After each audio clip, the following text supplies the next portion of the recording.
In the kingdom of Velmora, beauty was not merely admired, it was worshipped.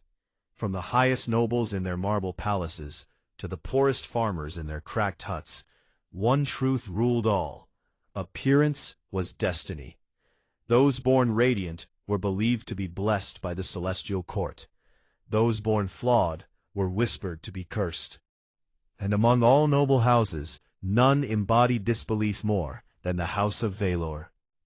They were the most powerful family in Velmora, wealthy beyond measure, rulers of trade, masters of politics, and famed for their unmatched beauty. Their lineage was said to descend from star-born beings, their bloodline pure. So when Lady Seraphine Valor gave birth to her first son, the entire kingdom held its breath. The child was born on a stormy night. Thunder roared across the sky, and lightning clawed at the heavens like a beast trying to break free. The midwives trembled as they worked, exchanging nervous glances. Something about the air felt wrong, and when the child finally cried, the room fell into silence, because what lay in Seraphine's arms was not what anyone had expected. The boy's skin was uneven, marred by dark, jagged markings like cracks in stone. His face was asymmetrical, his features distorted in a way that made even the bravest avert their eyes. One of his eyes burned an unnatural gray, while the other seemed dull and lifeless. The midwife dropped the cloth she was holding. "By the Celestials," she whispered. "What is this?" Lord Alaric Valor stepped forward, his expression cold and sharp. He stared down at the child, his heir, and for a long moment said nothing. Then he turned away. "This is no son of mine." Seraphine clutched the child tighter. "He is your son." "No," Alaric said flatly. "This is a curse." The storm outside grew louder, as if the heavens themselves were listening. "He will ruin us," Alaric continued. "If word spreads, our name, our standing, everything will be stained." "He's just a child," Seraphine pleaded. "And he will grow into a monster," Alaric replied. The decision was made before dawn. No ceremonies, no records, no name, just a command. "Take it," Alaric told the guards, "and make sure it never returns." The Forest of Thorns. The guards rode in silence. Wrapped in a coarse cloth, the infant lay in the arms of a reluctant soldier. He had seen war, he had killed men, but this felt worse. "Do we really have to do this?" he muttered. "Orders," the other guard replied. They reached the edge of the Thornwood Forest, a place feared even by seasoned hunters. Twisted trees clawed at the sky, their branches like skeletal hands. The ground was choked with black roots, and the air carried a strange, suffocating weight. "No one survives in there," the first guard said quietly. "Exactly." They dismounted. For a moment, the soldier holding the child hesitated. The baby had stopped crying. Instead, he stared up at the sky with that strange, mismatched gaze. Almost aware. The soldier swallowed hard. "I'm sorry," he whispered. And then he placed the child on the forest floor. The two men turned and rode away, their figures disappearing into the morning mist. The child was alone. The forest did not welcome him. Cold winds howled through the trees.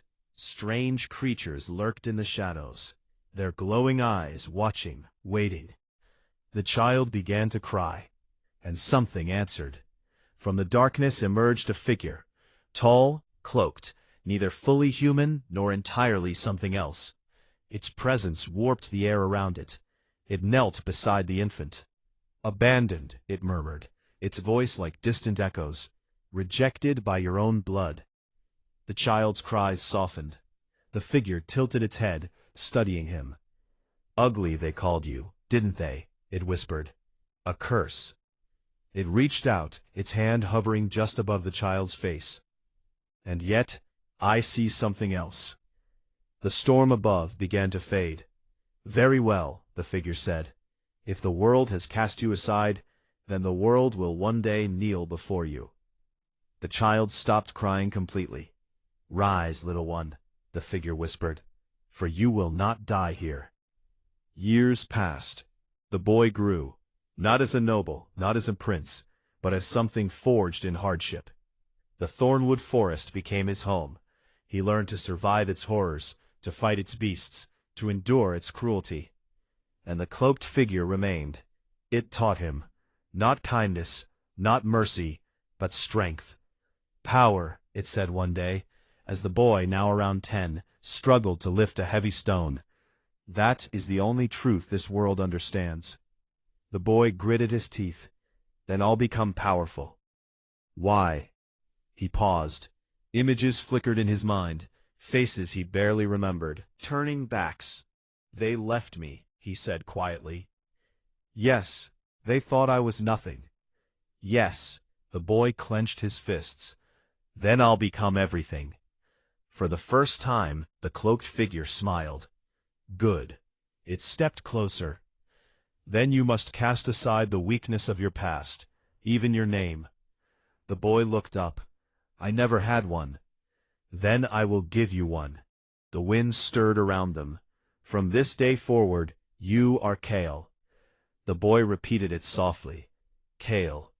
A name the world will one day fear.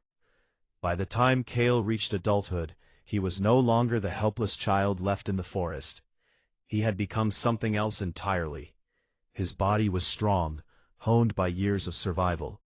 His strange features remained, but now they carried an unsettling presence, something that made others instinctively step back. His mismatched eyes burned with quiet intensity, and his mind was sharper than any blade. One evening, as he stood at the edge of the forest, the cloaked figure spoke again. It is time. Kael didn't turn. I know. Beyond the forest lay the world that had rejected him. Cities, kingdoms, power. And at the heart of it all, they have everything, Kael said. Wealth, influence, pride. He smiled faintly. Let's see how long that lasts. The figure stepped back into the shadows. Remember, it said, do not destroy them with rage. Kael began to walk forward. Destroy them with precision. He paused for a moment, then nodded. Not destroy, he said calmly. Dismantle. And with that, Kael, the abandoned heir, left the forest. Not as a victim, but as the beginning of something far more dangerous.